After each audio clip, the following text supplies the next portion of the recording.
La Biblia se puede tomar, siempre digo esto, como un libro histórico y como un libro sobrenatural. Y casi siempre he hablado de por qué se puede tomar como un libro histórico. Que realmente la Biblia es uno de los libros históricos, si es que no el más fidedigno que existe, más que ningún otro. Y siempre he hablado de esto, pero nunca he hablado de si la Biblia existen pruebas que muestren que la Biblia no solo es un libro histórico, sino que también es un libro sobrenatural. En la Biblia existen, yo quiero contarte esto, existen 63.779 referencias cruzadas. Y yo quiero pedir ahí a Beter si me puede poner la gráfica, por favor, atrás. Esta. Aquí hay 63.779 referencias entre la Biblia. De un libro a otro, de Génesis, Apocalipsis, etc. Estas 63.779 referencias fueron escritas por 40 hombres, la mayoría de los cuales nunca se conocieron. Si un hombre pudiera escribir un libro tan articulado como este, uno solo, sería considerado probablemente el mejor compositor que el mundo haya conocido, un verdadero genio.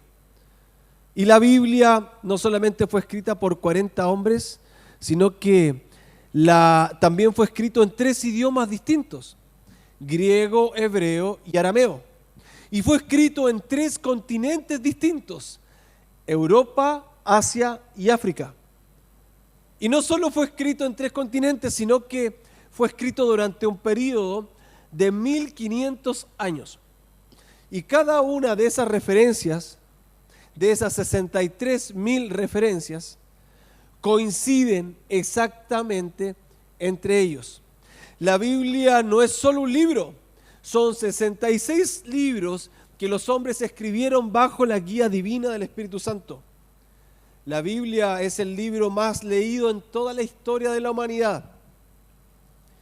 También es el libro más vendido desde que se tiene registro. Y también es el libro más traducido de todos los tiempos. Esa Biblia sobrenatural, que hubiera sido imposible escribirla sin inspiración divina, cuenta en el Antiguo Testamento con 300 profecías respecto de la venida de Jesús. 300 profecías que fueron escritas, muchas de ellas 1200 años antes de que naciera, hasta 400 años antes de que él naciera. 300 profecías que se cumplieron a cabalidad. Según yo, que soy pastor y es obvio, hace falta más fe para creer que todo eso pasó por coincidencia, más que porque realmente se cumplió, porque Dios lo planificó así. Y el libro de Isaías, del profeta Isaías, se escribió 700 años aproximadamente antes del nacimiento de Jesús. Y hay un pasaje muy claro, muy enfático, que habla de cómo iba a ser la vida de Jesús y su posterior sacrificio. Y yo quiero comenzar a leerte Isaías capítulo 53. En donde comienza la historia de amor más cruel que la humanidad ha conocido. Aquella única historia que se haya visto en donde el héroe muere por el villano. Isaías 53:1 dice: ¿quién ha creído nuestro mensaje? ¿A quién ha revelado el Señor su brazo poderoso? Mi siervo creció en la presencia del Señor, como un tierno brote verde, como una raíz en tierra seca. No había nada hermoso ni majestuoso en su aspecto, nada que nos atrajera hacia él. Fue despreciado y rechazado, hombre de dolores, conocedor del dolor más profundo. Nosotros le dimos la espalda y desviamos la mirada. Fue despreciado y no nos importó. Y si te fijas, el autor habla de esta situación como algo que pasó. ¿No es así? Dice, hombre de dolores, experimentado en quebranto, nosotros le dimos la espalda y desviamos la mirada, fue despreciado y no nos importó. Todo el tiempo verbal de este texto es pasado. Pero esto se escribió 700 años antes de que Jesús naciera. Esto solo es posible en un contexto sobrenatural, sobre un libro que es real. Sobre un libro que no solamente narra historias, sino que también tiene la capacidad de mostrarnos el corazón de Dios. En un libro que no solamente narra hechos, sino que también tiene la capacidad de hacernos ver cómo piensa Dios. El mismo pasaje en el versículo 4 habla de la redención de Jesús hacia nuestro corazón. Sin embargo, fueron nuestras debilidades las que Él cargó. Fueron nuestros dolores los que lo agobiaron. Y pensamos que sus dificultades eran un castigo de Dios, que eran un castigo por sus propios pecados. Pero Él fue traspasado por nuestras rebeliones y aplastado por nuestros pecados. Fue golpeado para que nosotros estuviéramos en paz. Fue azotado para que pudiéramos ser sanados. ¿Usted sabe cuántos azotes recibió Jesús? En total, 300 azotes.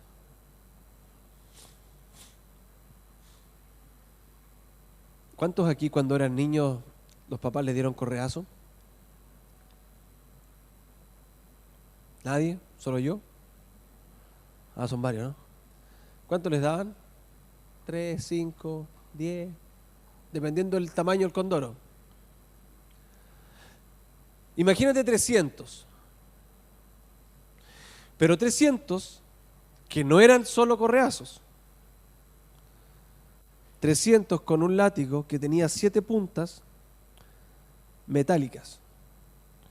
300 que cuando estaban grabando La Pasión de Cristo con Jim Caviezel, él por error le dieron 2 latigazos. ¿Sabían eso? Y uno de esos que le dio en la espalda, por error del actor pajarón que le pegó, le dejó un tajo en la espalda de 14 centímetros.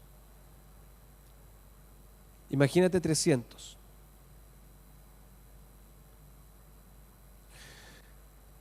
Isaías continúa diciendo y narrando el dolor que supuestamente Jesús pasó, pero narrándolo 700 años antes, y dice: todos nosotros nos hemos extraviado como ovejas. Hemos dejado los caminos de Dios para seguir los nuestros. Sin embargo, el Señor puso sobre Él los pecados de todos nosotros.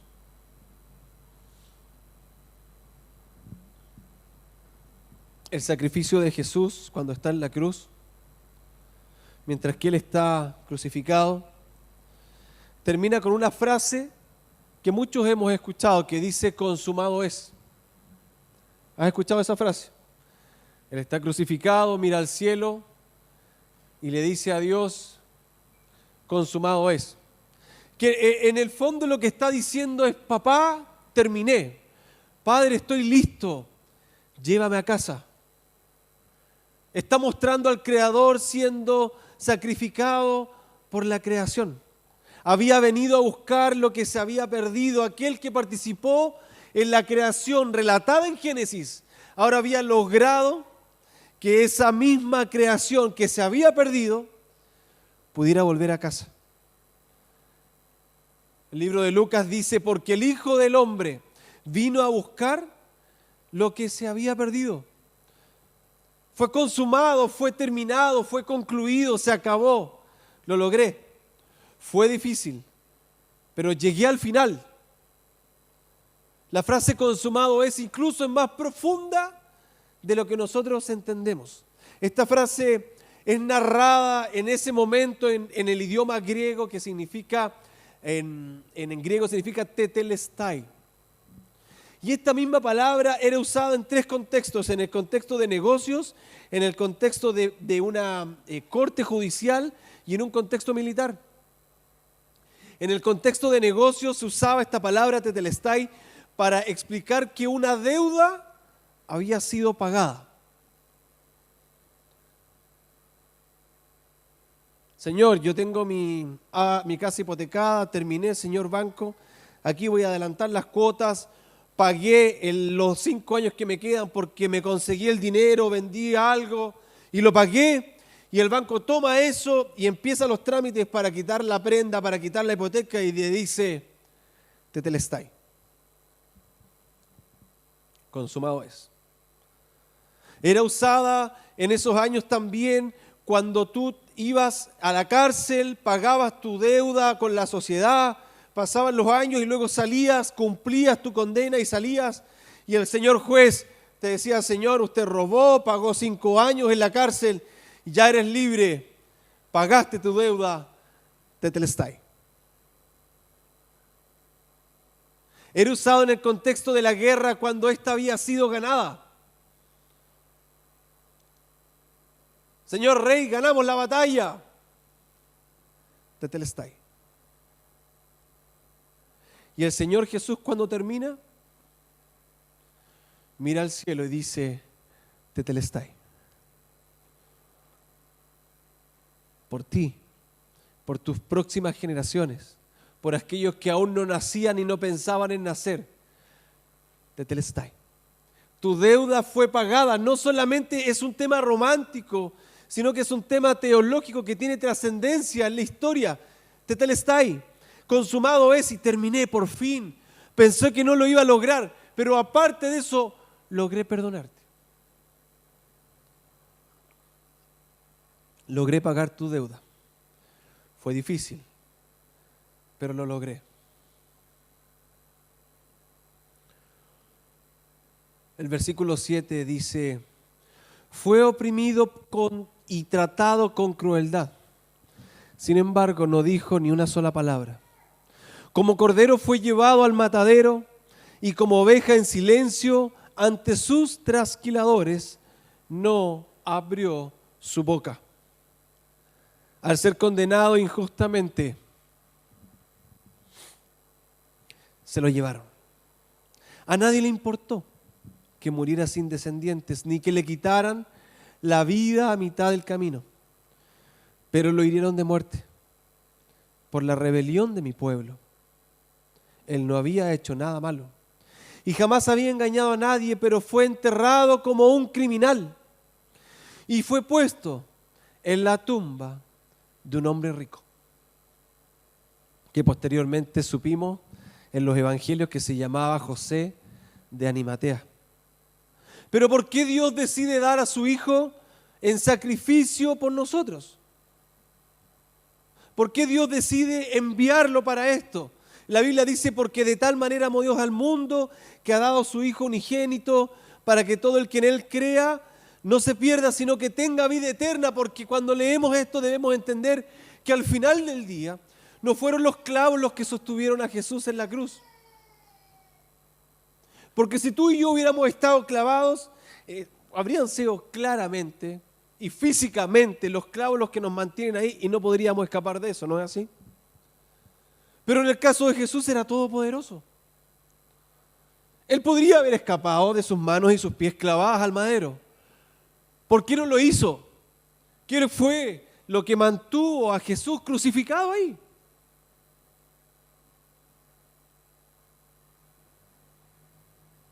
Y es complejo entenderlo, porque como seres humanos nos cuesta aceptar esto, porque al final del día,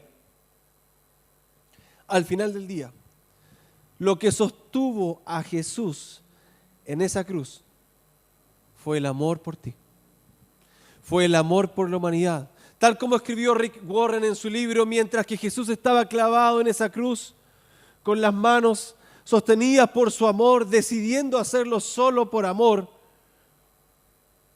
Él nos decía, mira mis manos, así tan grande es mi amor por ti, que prefiero morir a vivir sin ti. Porque si Jesús no habría muerto, hubiéramos estado condenados a vivir toda una eternidad lejos de Él. Sin posibilidad. Y la única forma era que Él pagara por nosotros. Y dijera, prefiero morir a vivir sin ti. El libro de Isaías, 700 años antes, repito, dice, formaba parte, versículo 10, del buen plan del Señor, aplastarlo y causarle dolor. Sin embargo, cuando su vida sea entregada en ofrenda por el pecado, tendrá muchos descendientes. ¿Quiénes? Tú y yo. Disfrutará de una larga vida y en sus manos el buen plan del Señor prosperará. Cuando vea todo lo que se logró mediante su angustia, quedará satisfecho. Y a causa de lo que sufrió, mi siervo justo hará lo posible. Que muchos sean contados entre los justos, porque Él cargará con todos los pecados de ellos. Y luego concluye Isaías. Yo le rendiré honores de un soldado victorioso, porque se expuso a la muerte. Fue contado entre los rebeldes, cargó con los pecados de muchos e intercedió por los transgresores. La Biblia habla de un hombre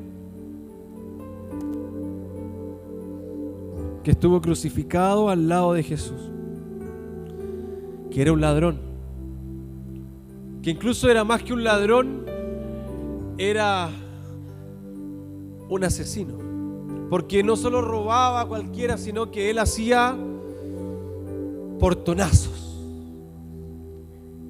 encerronas, y los dejaba medios heridos. ¿Recuerdan la parábola del buen samaritano, de un hombre que iba viajando, lo golpearon, lo dejaron heridos? Esto hacía él.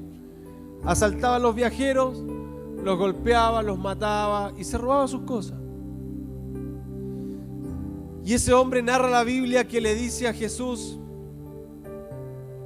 en el momento que estaba muriendo: Señor, acuérdate de mí cuando estés en el paraíso. Probablemente ese pobre diablo no había hecho nada bueno en su vida. No había ido a una iglesia, no había tomado una santa cena, no había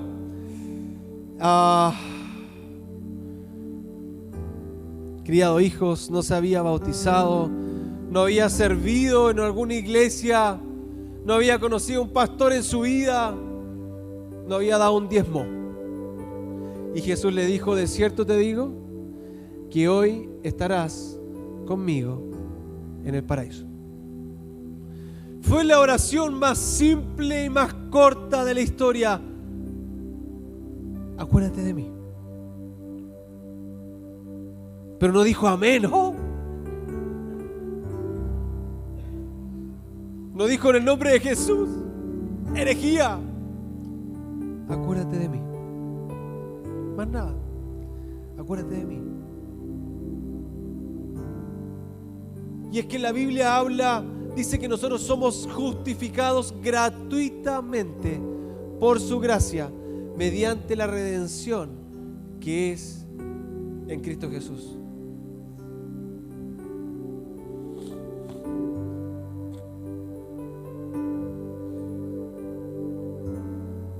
Hay una historia que una vez conté de un hombre que se enamoró perdidamente de una mujer. ¿Cuántos le ha pasado eso? Se enamoraba perdidamente. Bien. Pero este hombre fue distinto a su historia, o tal vez igual y alguna vez le pasó. Se enamoró de una mala mujer. No voy a hacer que levante la mano si usted se ha enamorado de una mala mujer, porque puede ser que sea la actual. No, mentira. Y esta mala mujer, como es común, se llevaba mal ¿Con quién? Un saludo a la suegra.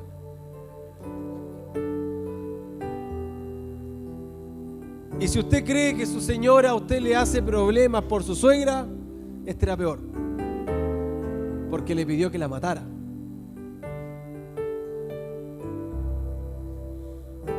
Este hombre enamorado accede a matar a su madre por el amor de esta mala mujer.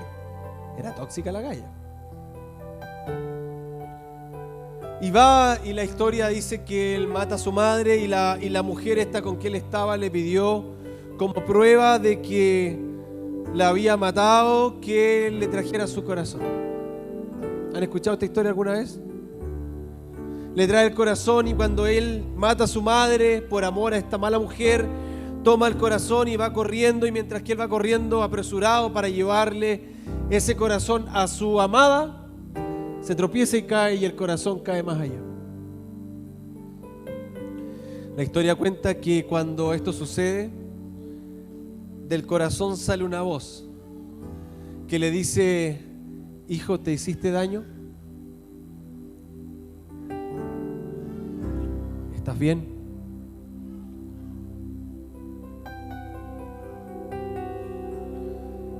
A veces nos cuesta entender el sacrificio de Jesús porque nuestra mente es limitada. Pero al final del día es exactamente lo que pasó aquí. Él, cuando estaba en la cruz muriendo, no sentía rencor por aquellos que le clavaron. Es más, dijo: Padre, perdónalos porque no saben lo que hacen. O sea, él iba con ese corazón, prueba del delito, y aunque estaba muerto, seguía preocupándose por nosotros. Aunque estaba muerto, al igual que esa madre, ese amor incondicional de una madre a un hijo, él dijo: perdónalos. Lo habían arrestado, lo sentenciaron injustamente. Pedro lo negó 3 veces, había sido encarcelado, recibió 300 latigazos, había tenido una corona de espinas, golpeados con palos en la cabeza hasta que se enterraran las espinas en su cráneo. Había cargado una cruz que pesaba entre 40 y 50 kilos.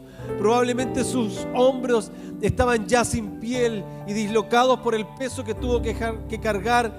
Ya Jesús había sido crucificado junto a otros 2 ladrones de la misma época. Recibía palabras de odio. El ambiente estaba muy complicado.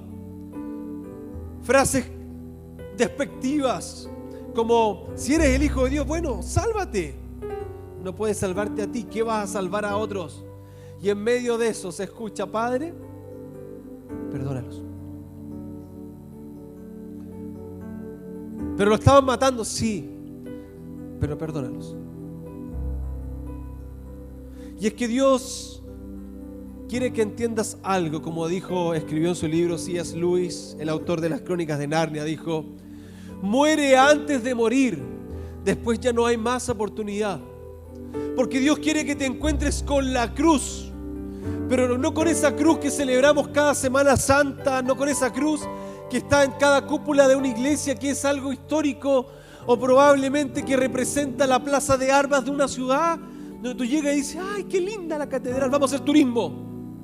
No con esa cruz histórica, sino con esa cruz personal, esa cruz que narra una historia de dolor, esa cruz que narra y te muestra que Dios te conoce y te ama a pesar de tus fracasos, de tus debilidades, que quiere redimir tu presente, que quiere redimir y quiere mejorar quién eres para poder disfrutarte, para disfrutar tu compañía, para disfrutar tu amor, para disfrutar tu abrazo, porque Jesús es el cumplimiento de una promesa, de 300 promesas, de 300 profecías que se cumplen en una cruz.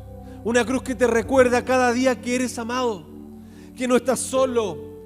Una cruz que te recuerda a Cristo. Una cruz que te recuerda una promesa que es la vida abundante que Él te quiere dar. Una cruz que no puede pasar desapercibida. Escúchame algo, no sabes cómo, no alcanzas a saber cómo te ama el Señor. No imaginas cuánto Él te ama. Acude hoy al Rey. Acude hoy a los pies de esa cruz.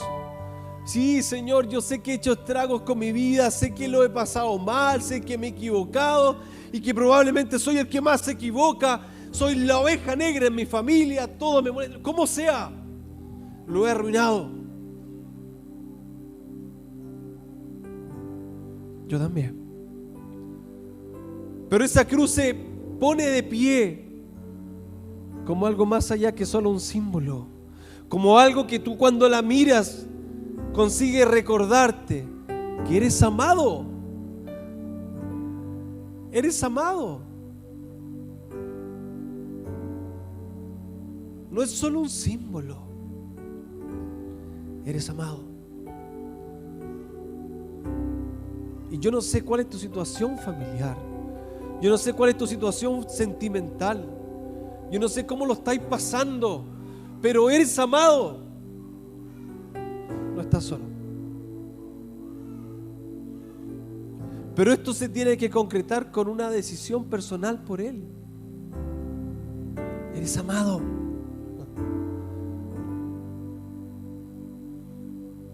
Quiero pedir que te pongas de pie, por favor.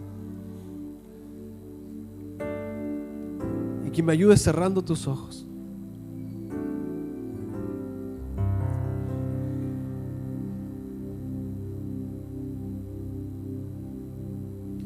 Yo quiero enamorarme más de ti.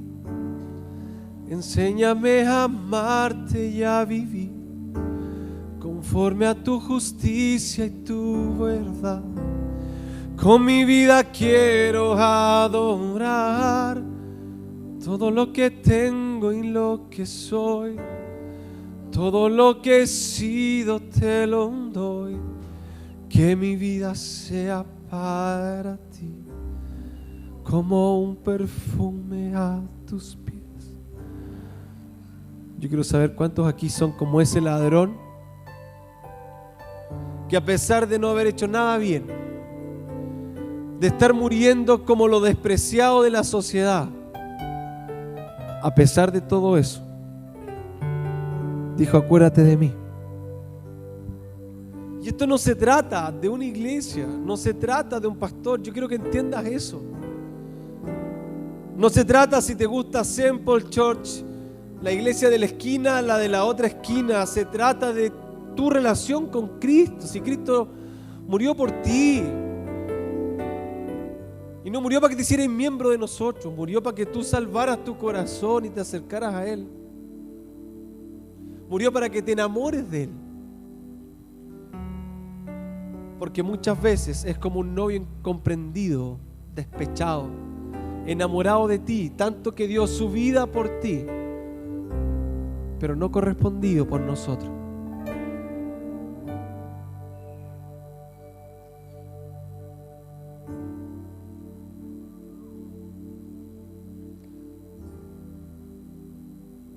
Señor Jesús,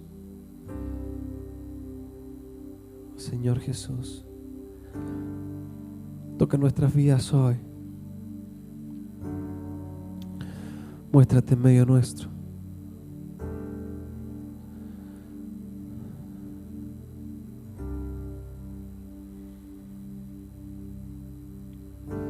Yo quiero enamorarme más de ti. Enséñame a amarte y a vivir conforme a tu justicia y tu verdad.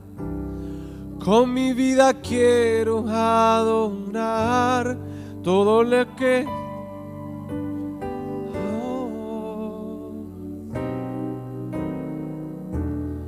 que mi vida sea para ti. Si nunca has hecho una decisión por Cristo, este es tu momento. Cierra tus ojos y repite conmigo esta oración. Jesús, repite en voz alta conmigo: Jesús, sé que te he fallado, sé que he pecado, sé que lo he pasado mal, Y sé también que tú lo has pasado mal conmigo.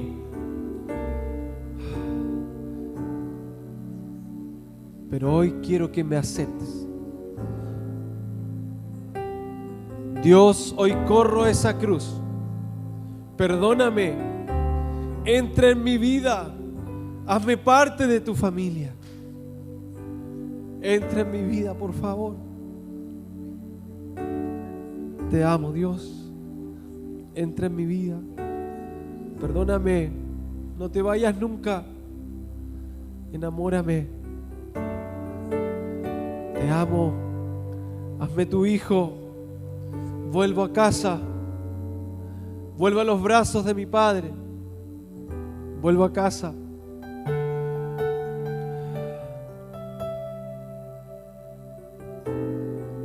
En el nombre de Jesús.